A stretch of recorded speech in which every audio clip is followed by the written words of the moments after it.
ভয় পালাইতেছি। কার বইয়ে? আর প্রশাসনের ভয়। ডোন্ট প্লিজ এই ধরনের রাবিশ কথা বলবেন না আমার সাথে।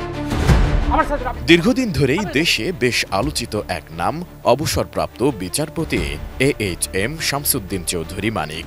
নানা কারণে সমালোচিত তিনি।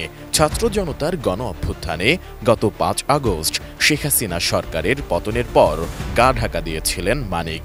চেয়েছিলেন অবৈধভাবে ভারতে পালিয়ে যেতে, কিন্তু পিঁপড়ায় খেল তার ধন। শুক্রবার ভারতে পালাতে গিয়ে কানাইঘাট উপজেলার সীমান্তবর্তী ডনা এলাকা থেকে আটক হয়েছেন সুপ্রিম কোর্টের আপিল বিভাগের আলোচিত ও সমালোচিত এই বিচারপতি। অবৈধভাবে ভারতে পালিয়ে যাওয়ার চেষ্টাকালে স্থানীয়দের দেওয়া তথ্যের ভিত্তিতে তাকে আটক করে বিজিবি।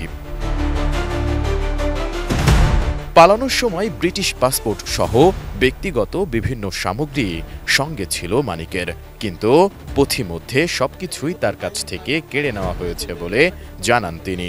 পালিয়ে যাওয়ার সময় তার কাছ থেকে নগদ 60 থেকে 70 লাখ টাকা ছিনতাই হয়েছে বলে অভিযোগ করেছেন অবসরপ্রাপ্ত এই বিচারপতি। আমি 15,000 টাকা ওদের বলছিলাম, ওইটা আমি দিছি, কিন্তু পরে দুই ছেলে আমার মাইরা ধইরা মানিককে আটকের পর সোশ্যাল মিডিয়ায় বেশ কয়েকটি ভিডিও ছড়িয়ে পড়ে। এর মধ্যে একটি ভিডিও ভারতের ভেতরকার, আরেকটি ভিডিও বাংলাদেশ সীমান্তের ভেতরে। ভারতের সীমান্তের ভেতরের ভিডিওতে বিচারপতি মানিককে সেখানকার একটি জঙ্গলের মধ্যে কলা পাতার ওপর শুয়ে থাকতে দেখা যায়। আমাদের পয়সার কোনো প্রয়োজন নেই, ঠিক আছে। ভিডিওতে আরও দেখা যায় তার সামনে অবস্থান করা লোকজনদেরকে বিচারপতি মানিক বলছেন, আমি তোমাদের পয়সা দিয়ে দেব, আমার ভাই বোন দেবে। জবাবে তাদের মধ্যে একজনকে বলতে শোনা যায়, আমাদের পয়সার প্রয়োজন নাই, আপনার সেফটি। এরপর মানিককে বলতে শোনা যায়, ওই ফালতু লোক দুটোকে আনিও না, আমি এদেশে এসেছি কি বাংলাদেশে ফেরত যাওয়ার জন্য? আমি এই দেশে এত কষ্ট করে এসেছি কি বাংলাদেশে ফেরত যাওয়ার জন্য? 100% কপার কন্ডেন্সারে তৈরি ভিশন ফ্রিজ, তাই গুণে মানে অটুট থাকে বছরের পর বছর। এদিকে আগের ভিডিওটি যে আসলেই ভারতের ভেতরকার তার প্রমাণ পাওয়া যায় বিজিবির হাতে বিচারপতি মানিক আটক হওয়ার পরের আরেকটি ভিডিওতে। সেখানে জিজ্ঞাসাবাদে বিজিবি সদস্যদের কাছে মানিক স্বীকার করেছেন তিনি 15,000 টাকার কন্ট্রাক্টে ভারতে যাচ্ছিলেন, কিন্তু দুজন লোক ভারতের ভেতরে নিয়ে তাকে মারধর করে 60 থেকে 70 লাখ টাকা নিয়ে যায়।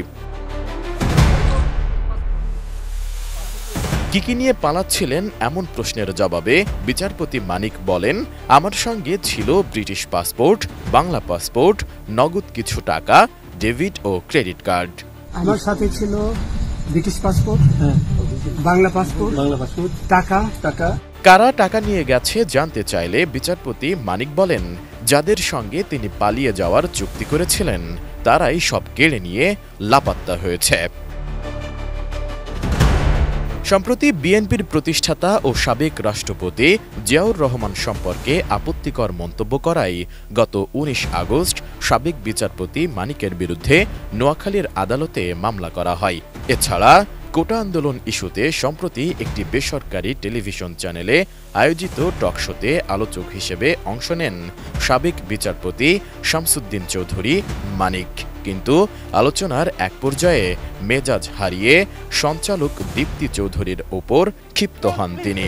পুরো অনুষ্ঠানে বেশ কয়েকবার উপস্থাপিকার ওপর নিজের ক্ষোভ ঝাড়েন এবং উচ্চবাচ্য করেন।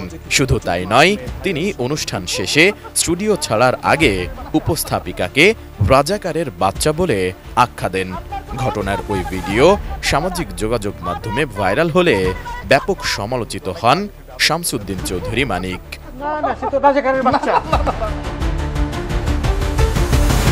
আপনার কোনো অধিকার নেই। এসআই রাজ, ATN নিউজ, ঢাকা।